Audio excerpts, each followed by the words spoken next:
Good afternoon and welcome to Pittsburgh City Council's budget hearings for 2024, for the 2025 budget. I am Erica Strasburger and I chair the Committee on Finance and Law. And this afternoon we will have our overview and policy discussion for the 2025 budget.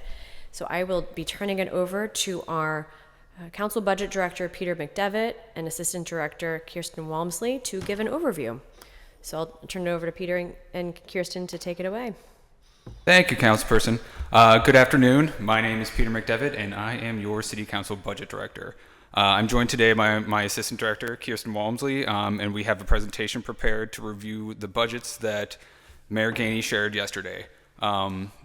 Because this is a truly collaborative process, I just wanted to start by thanking a few people. First, I'd like to thank Kirsten for coming on board to the City Council Budget Office to be my right hand.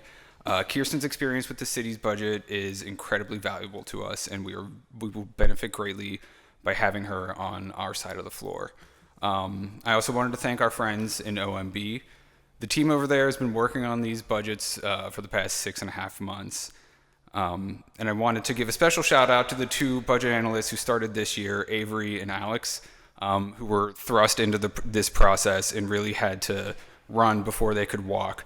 So congratulations to the two of them for getting through their first budget process.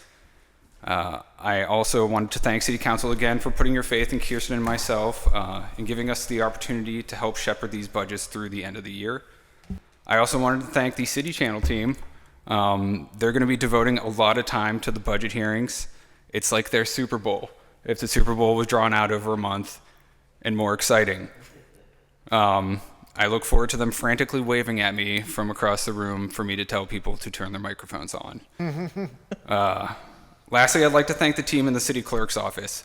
They bend over backwards for us day in and day out to make sure that the most crucial functions of city council flow smoothly, whether it's helping us with legislation or making sure that we have last-minute amendments prepared appropriately or making sure that we have everything we need to get through a meeting. They have never let me down. And I wanted to give a special thank you to our clerk, Kim Clark-Baskin, and the assistant clerk, Ashley Robinson, for scheduling the budget hearings. We'll be meeting with all of the departments and bureaus and offices across the city and most of the authorities as well. And putting together a schedule that works for everybody is not an easy task. I believe that we've settled on version 3 of the 5th draft of the budget hearing schedule, just to give you an idea of what that looks like. And with that, I will share my screen and start our presentation.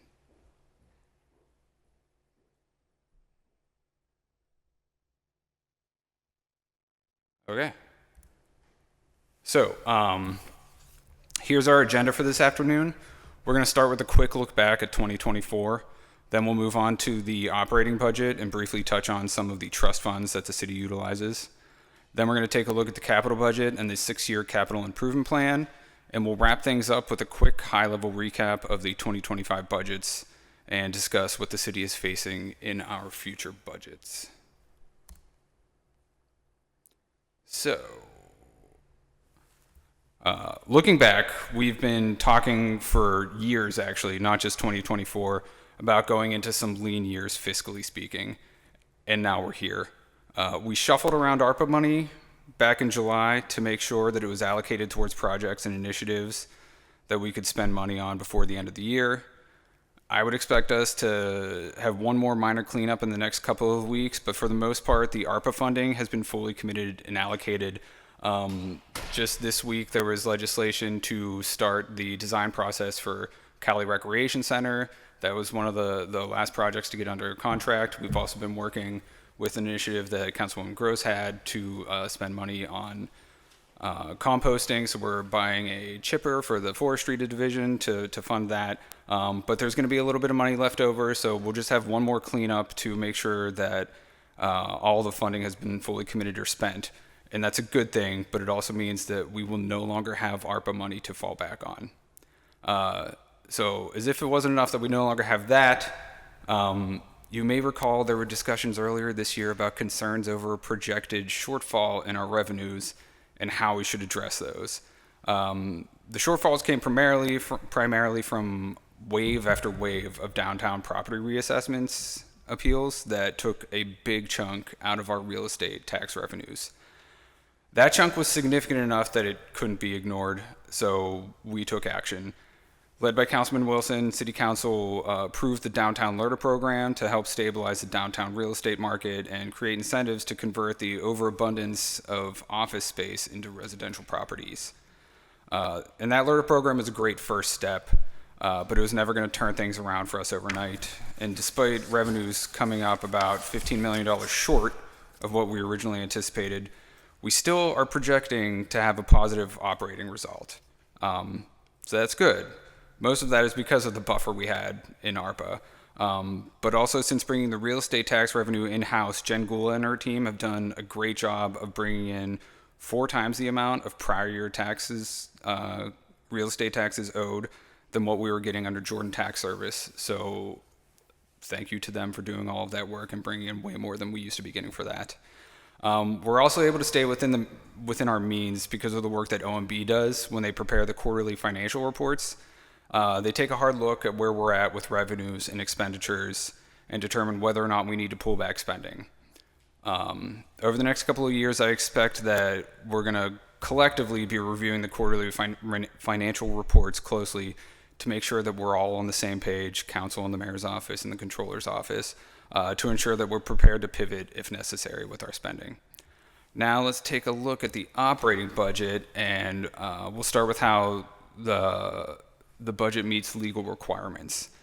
Here you can see that the budget and the 5-year forecast is balanced. Per the Home Rule Charter, the operating budget must be less than or equal to the revenues the revenue forecast certified by the controller, and she certifies all 5 years of that forecast now. And moving on, here you'll see that the fund balance as a percentage of expenditures, Chapter 219.02 states the projected fund balance shall be minimally maintained at 10% through each of the 5-year plan.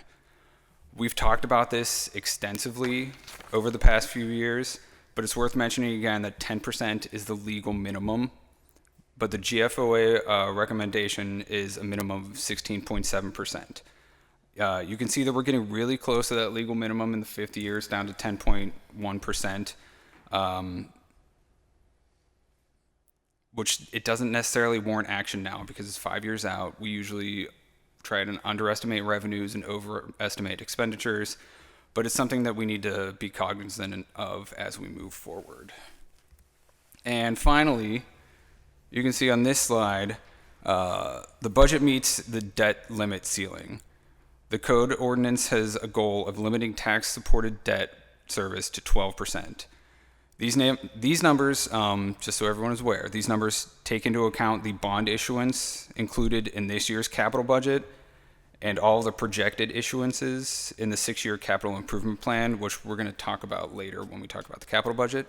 But this, in my opinion, is one of the more important safeguards that the city has in place that's going to prevent us from going back into Act 47. 20 years ago, over 20% of our operating expenditures went towards repaying debt, which led us to not being able to pay our other bills, which led to a downgrade in our credit rating, and we are a far cry from that now. As the mayor noted yesterday, the city received another boost in our credit rating earlier this year. So those are the kind of things that keep us from getting out of control. And now we're going to take a look at the revenue forecast specifically in the 5-year plan. These are agreed to through a collaborative process as outlined in code. OMB and Finance review the projections with City Council Budget Office and the Controller's Office before the end of August, and the Controller then certifies the full 5-year forecast. You can see here that the 2025 projections are a little over $668 million, which would be about $31 million less than what we had in 2024. And this slide gives a good visual representation of what makes up the 2025 revenues. The larger pie on the left shows that almost 4/5 of the revenue comes from the various taxes we collect. The smaller pie on the right shows a breakdown of all of those taxes and how that 80% is actually made up. And then the small table on the right just shows the top 5 revenues on our list. And then I will wrap up the revenue discussion with a few final notes. I mentioned already, I believe, that we won't have ARPA anymore to help buoy the operating budget. And you may have noticed that the real estate taxes are forecasted to fall each year in the next 5 years, which is less than ideal. But as we discussed in the Joint Fiscal Financial Task Force, until the county completes a reassessment, this is the most responsible way to project these revenues. We can't bank on somebody doing something until we actually know that they're doing it, so we just need to project them responsibly. It's also worth noting that the first time in a long time, maybe ever, as far as I can tell, earned income tax is projected to outpace our real estate tax revenue. So while the dropping real estate may be a dark cloud, the silver lining in that is that the residents of the city of Pittsburgh are earning more money than they ever have before. And I just wanted to note that we've talked a lot about the jock tax over the past year, and you can see that it's still included in the forecast. We are familiar with the litigation surrounding our ability to collect this tax, and our law department believes that we have legal standing to continue to collect the facility usage fee, so it's important that we continue to show it as expected revenue. And lastly, I just wanted to note the bump in intergovernmental revenue. In the newly certified revenue forecast that just came, I think, last week, there's an additional $5 million from Allegheny County DHS that's going to go towards youth programming in Parks and Recreation. And last year I sat at this table and talked about how DHS has a larger budget than the entire city budget. So it's really nice to see the administration working with DHS to utilize some of those fundings. And now I'm going to turn it over to Kirsten to tell you more about the operating budget and our expenditures. Yeah, so moving over to the operating budget expenditures, the total amount for 2025 will be $665 million, which is about a 3% decrease from 2024. Displayed here is the 5-year expenditures by department, where you can compare year to year each department's expenses. I wanted to point out a few notable things on this slide. The most obvious and glaring being the huge increase you'll see in the Department of Finance's budget. As we are all aware, we are hitting the debt cliff. And so the next 2 years in particular are going to have quite a bump here. So we'll get more into that in the next few slides. And then another one I wanted to point out was a decrease in the Department of Law's budget by about $6 million, which was largely due to a decrease in judgments. This is mostly due to large settlements that were budgeted in 2024 as one-time expenses. So 2025 is kind of more back to a baseline budget for them without any of the large settlements accounted for. And then another thing I wanted to note was you will see a decrease for the Department of Human Resources and Civil Service by about $6.3 million. This is largely due to the results of a plan to utilize our VEBA trust funds for retiree benefits and workers' compensation, so that expenses that were previously paid out of HR's benefits lines will instead, for I think the next 2 years at least, be coming out of these two trust funds that have ample funds to cover those. And I know that's something that Director Kellerman will definitely be able to get more into at her budget hearing. I think this table also demonstrates the effects of losing ARP funding beginning in 2025, most noticeably with DPW facilities, where you'll see a $2.5 million decrease from funds that were previously bolstering funding for renovations. A few other departments also had some budget lines that were either cut or decreased as a result of us no longer having that funding. And one last thing I wanted to highlight, as it is a really exciting development, is the increase in DOMI's budget, which is largely due to the $1.2 million budgeted for the automated red light enforcement. So this next slide is also the expenditures, but shown by subclass. As you can see, the city's personnel budget is the largest segment of the budget and makes up almost 3/4 of that. That's the blue and the green part of the pie chart. This is about $493.8 million together. And this is largely because it obviously includes all salaries as well as pension payments. The next largest segment of the budget is debt service, which currently makes up about 11.1% of the budget. The remaining categories, or the remaining 13% of the budget, make up things like professional services, property services, and supplies. So I wanted to spend some time on pensions and other post-employment benefits since it is such a large segment of the budget. This is about 16.9% of the operating budget, equivalent to $112.4 million. The chart here shows the makeup of our pension contributions as well as contributions to other post-employment benefits. For the pension, the MMO, or minimum municipal obligation, for 2025 totals $48.8 million, which is a decrease from 2024. The city does continue to fund the pension beyond this MMO, or the actuarial recommended contribution.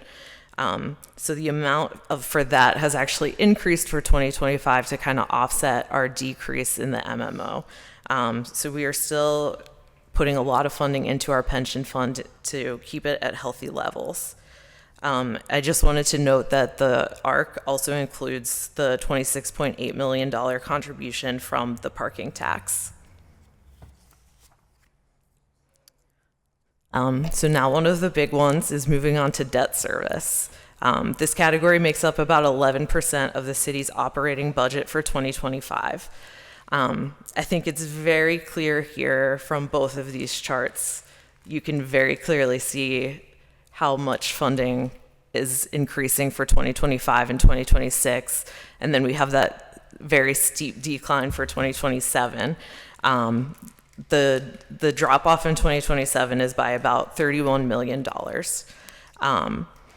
The chart shows current and anticipated debt service, which includes anticipated issuances through 2029. The total current and anticipated debt totals over $1 billion, with payments for the anticipated bonds over the next 5 years having payments through 2049. The amount of debt that the city takes out every year is definitely worth keeping an eye on over the next few years.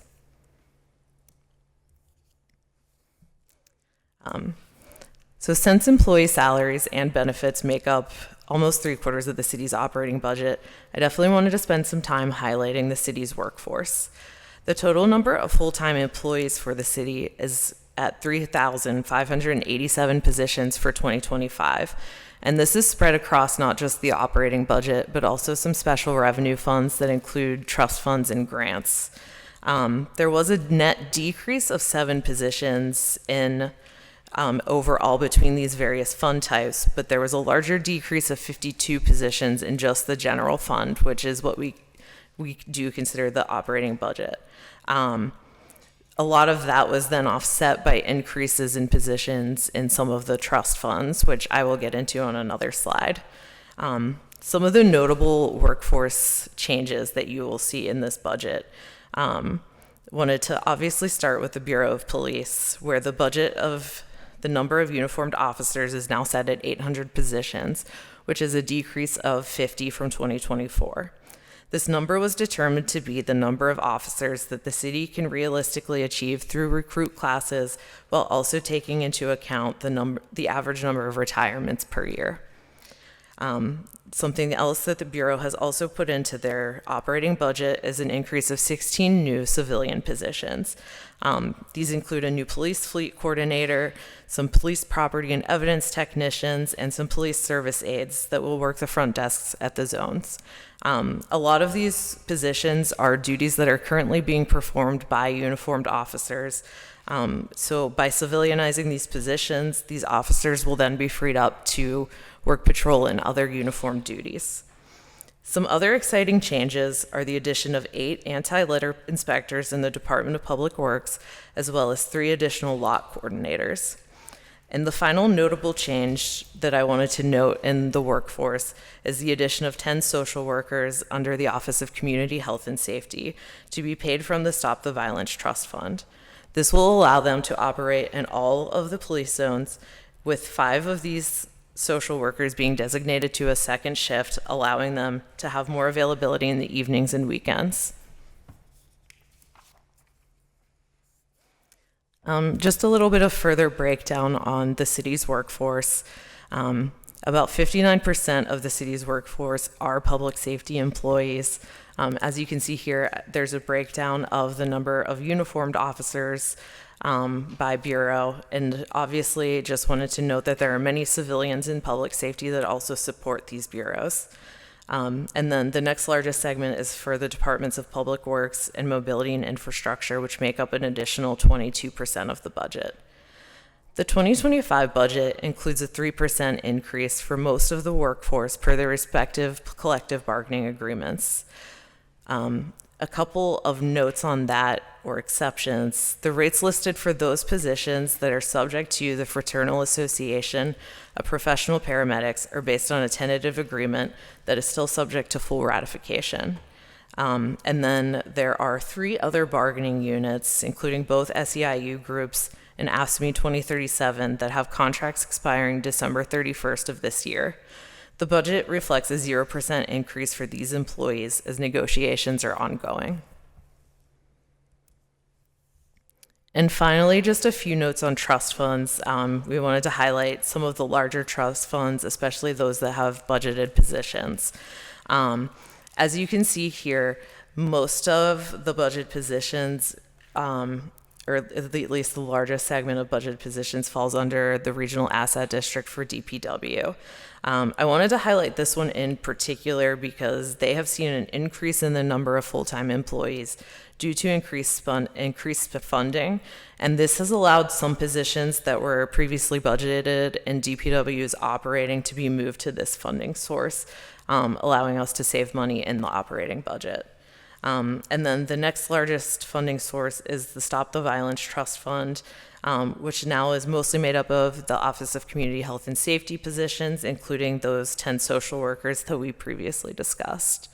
And then the rest of the full-time employees that are found in trust fund positions can be found on the chart. So I will turn it back over to Director McDevitt to talk about the capital budget.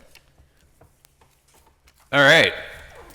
So let's look at some of the highlights in the capital budget. There's $120 million worth of projects in there, so this is really just scraping the surface, but these are ones that I thought it was worth mentioning.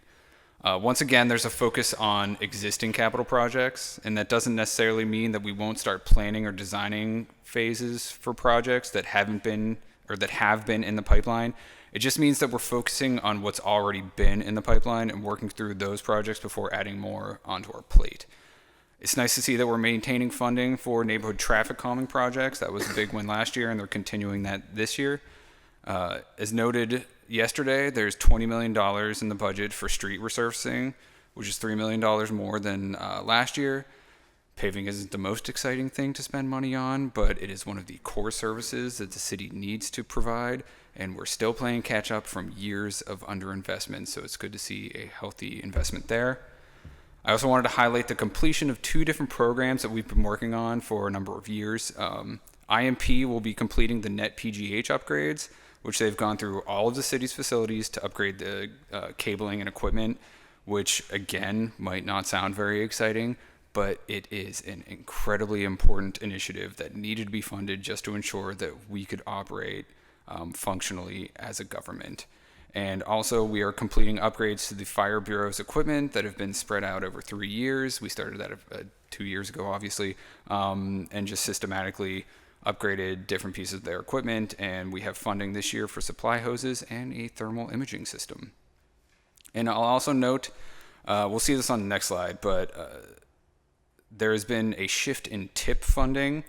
There's $30 million less in the 2025 budget than we anticipated at this time last year, but that's actually mostly due to the fact that we worked with the Southwestern Pennsylvania Commission, who doles out that funding, and we actually moved $26 million up from 2025 that then got included in the 2026 budget. So you've made many allocations and changes to the capital budget and amendments just to add that $26 million into it throughout the year. So that's where a lot of that funding went. And lastly, I wanted to note that there is $6 million for vehicles, and it's not all for new vehicles, because $1.5 million is going towards previously approved leases for fire trucks that have already been ordered.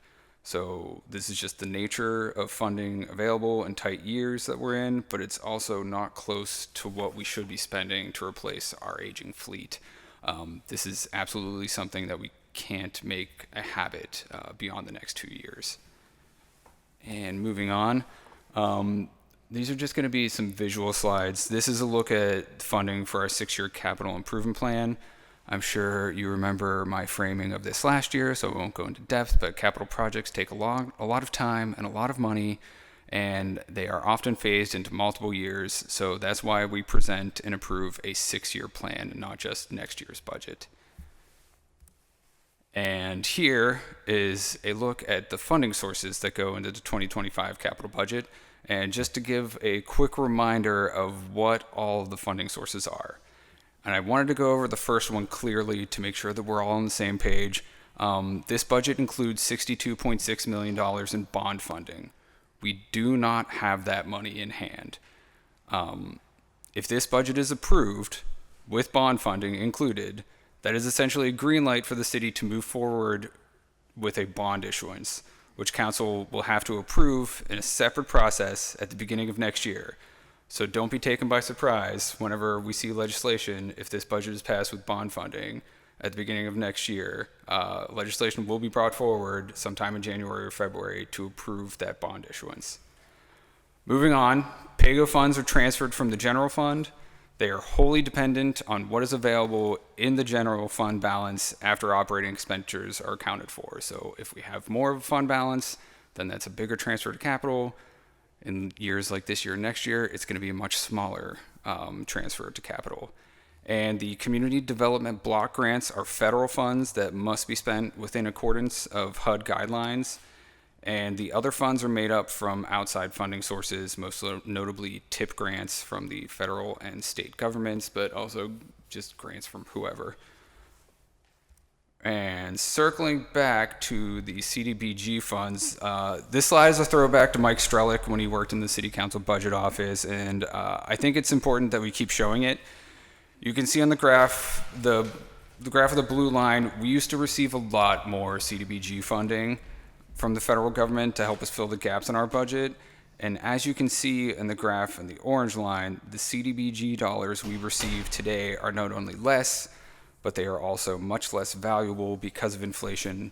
And on top of that, the restrictions on how the specific dollars can be used are much tighter than they used to be. So that money does not go as far, and it can't be used as freely as it used to be. Moving on, here is a look at the capital budget broken down into the functional areas. Engineering construction has the largest slice of the pie, which is typical, and a little over a quarter of it will be spent on facility improvements. As you go further into details, the budget of those functional areas is made up of different projects, and each project is made up of one or more deliverables. And these next couple of slides, this is just how it looks in the budget. Here you can see an example of how it breaks down to park reconstructions as a project, which falls under the functional area of facility improvements, believe it or not. And here you can see that all the separate deliverables that make up that park reconstruction project. And here's a breakdown of the 2025 capital projects as they are spread out throughout the city. Per usual, citywide projects receive the largest percentage of dollars, and that includes some of the bigger ticket items like street resurfacing, building demolitions, the fleet, and the lion's share of the CDBG funding is allocated citywide. So now we're going to start wrapping up, and I just wanted to go through a quick recap of the 2025 budgets. To me, this budget is responsible. It's not unrealistic, and it puts us in a position that we can pay all of our bills. There are some good things to highlight in this budget. There was a lot of concern coming into these leaner years, but we won't have to make any layoffs. This budget includes, as Kirsten noted earlier, 3% raises for all non-union employees, which in the tighter years, that's a big win. There's healthy investments to paving and the pension, which is incredibly important. There's a big drop in the workers' compensation claims. That's in large part to the work safety efforts in DPW. So not only does that help us financially, less claims that we have to pay out, but it also keeps workers safe and healthy and productive out on the job. And one last thing that probably won't jump out to many people, but Kirsten mentioned it earlier, our OPEB and VEBA trust funds have grown to the point that starting with this budget, we're able to use those to partially offset the costs in the general fund to contribute to those employee benefits. So those are good things in the budget, but there's also some not good things. Starting with the revenue forecast, hopefully the downtown LERTA program will have a positive effect on the real estate revenues in the next few years.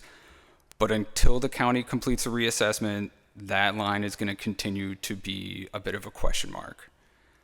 I also want to note that the impacts of inflation is over the past 5 years. While things have gone down to a normal level now, the rate of inflation has outpaced the rate of our revenue growth. So our dollars do not go as far as they used to. And that's compounded by the reduction, that compounds the issue in the reduction of DPW facilities in the budget and for building maintenance, and also the decrease in funding for the fleet. Facilities maintenance was funded at a healthy level over the past few years, utilizing ARPA funds. So hopefully we were able to kind of get at the head of the curve on fixing up some of our buildings. But the increase in fleet costs is a real concern. When I started at the city in 2015, a fire aerial truck costed about $900,000. And today it is double that. And we're definitely didn't dump money into vehicle replacement like we did with facility maintenance. So that issue is only going to get worse. I also wanted to note that the capital improvement plan includes a 10-to-1 ratio in bond dollars compared to PAYGO. Taking out debt isn't necessarily bad. And in fact, if we don't take out debt, it would completely decimate our capital budget because a lot of it is used as matching funds for those outside grants. So we wouldn't have the bond money and we wouldn't have that outside grant money available either. But as I mentioned before, it's worth stating again, the outer year debt included in the capital improvement plan is accounted for in the 5-year operating budget forecast, and we remain within that 12% limit. But if we want to be a truly fiscally healthy city, we need a much bigger PAYGO contribution every year into the capital budget. So I wanted to sum it up, and what this budget reminds me of is a line in a Bruce Springsteen song that I used to sing at Nico's Recovery Room whenever they used to have karaoke on Saturday nights, but now they do trivia. In Thunder Road, he says the line, "Show a little faith, there's magic in the night. You ain't a beauty, but hey, you're all right." Which is an absolutely wild thing to say, even if you're the boss. So maybe Bruce wasn't talking about trying to woo a seemingly plain-looking girl, and he was talking about trying to produce a sound municipal budget in the face of fiscal austerity. That's how I see this budget. It's not exciting, but it's going to get us through the next year. So with that, wrapping up, I just wanted to talk about what to keep in mind as we move forward. First, we need to make it to the 2027 debt cliff. At that point, we're going to have $31 million that's going to be freed up in the operating budget, and we will have a lot of more room to breathe, which leads to my next point, that we need to make sure in that time that we're maintaining a healthy and balanced budget. Until we hit that debt cliff, we won't be in a position to make big swings with the budget. We don't have the capacity to increase anything unless if we're going to decrease something else. Over the next month, we're going to hear from departments across the city, and they're going to tell us great things that they've been able to accomplish over the last year and what they have in store for next year. But a common theme, again, is that they don't have all the resources that they need. And without a sudden influx in revenue, we won't have the bandwidth to add anything, and they're going to have to get by with what we have. Which brings me to my last point. With the outcome of the elections last week, I don't know what's going to happen with federal funding for the city. So we need to ensure that the city is able to be self-reliant. I'm not going to hold my breath expecting any kind of influx of federal funding, which includes CDBG, tip funding, and even a lot of the grants that we get from the county and the state are just pass-throughs from federal funding. So hopefully I'm overly pessimistic about this, but I would advise that we move forward cautiously and not overextend ourselves with the hope that we might receive assistance from the federal government over the next 4 years. And on that note, this is where I will leave you today. Thanks again for giving us the time. And I hope you're all as excited as I am to start the televised hearings tomorrow with the Law Department and the Department of Finance. Thank you, Directors McDevitt and Walmsley. So as we wrap up this opening overview and policy discussion for the 2025 budget, I'll just say a couple of things. One is, I know we always come prepared for the budget hearings with questions, and this is a time to ask directors and chiefs about their priorities. As a reminder, this is a conversation about the budget.